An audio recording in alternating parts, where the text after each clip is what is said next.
Hello friends, welcome back to Nikhil Oja classes. और आज इस वीडियो में हम करेंगे surface area and volume class 10th का 13 चैप्टर है, उसकी फर्स्ट एक्सरसाइज का सेकंड क्वेश्चन। तो सबसे पहले क्वेश्चन रीड कर लेते हैं। A vessel is in the form of hollow hemisphere mounted by a hollow cylinder. The diameter of the hemisphere is 14 centimeter and the total height of the vessel is 13 centimeter. Find the inner surface area of the vessel. तो सबसे पहले हम देखते हैं, दो shapes है, एक hollow hemisphere और एक hollow cylinder। तो ये रही हमारा hollow hemisphere प्लस इसके साथ हम जोड़ देंगे एक hollow cylinder। अब यहाँ पे हमें लैंग्वेज को समझ, यहाँ पे लिखा है hollow hemisphere mounted by hollow cylinder, यानी hollow hemisphere के ऊपर जो है एक hollow cylinder है।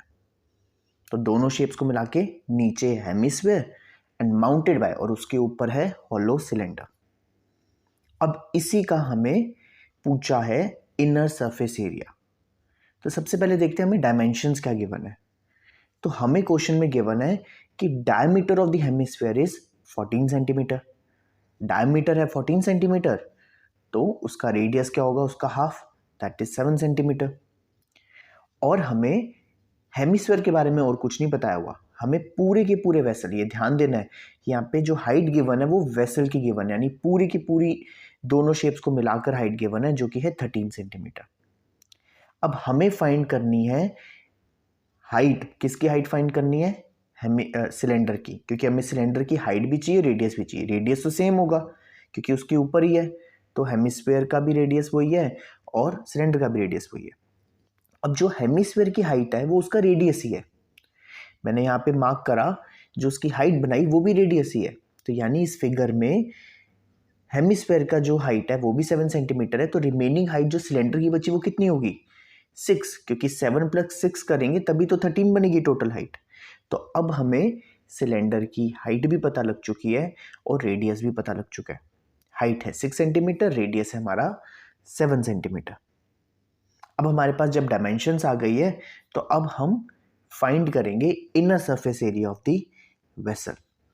अब हमें सिर्फ उन्होंने बोला इनर सरफेस एरिया, उन्होंने हमें ये क्लियर नहीं करा कि आपको टोटल सरफेस एरिया फाइंड करना है या कर्व सरफेस एरिया फाइंड करना है, हमें ऐसा कुछ भी इन्होंने बताया। तो हम क्वेश्चन में रीड करेंगे, यहाँ पे लिखा है हॉलो। हॉलो मतलब अंदर से खाली, तो इसका मतलब CSA हम यहाँ पे यूज करेंगे। तो CSA of hemisphere plus CSA of cylinder, हमें जस्ट फॉर्मूलाज पुट करने हैं और उनमें रेडियस और हाइट सबकी वैल्यूज पुट करनी है।